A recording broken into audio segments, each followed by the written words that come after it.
Владимир Высоцкий. Поэзия и песни этого автора-исполнителя заслужили огромную любовь слушателей многих поколений. Будучи истинным художником слова, Высоцкий с особым надрывом и глубиной рассказывал о войне, человеческих судьбах и о любви. В жизни самого певца любовь была яркой и необычной.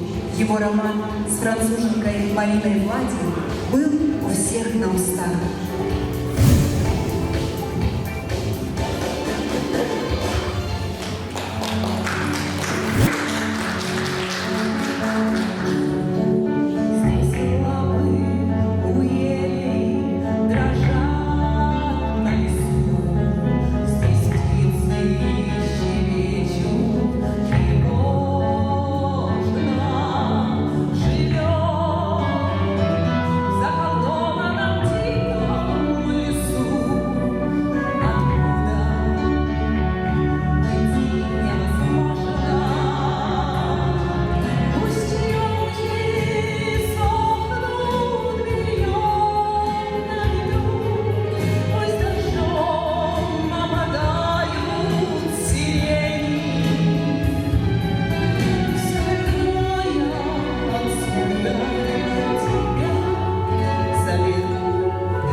Заколдованный это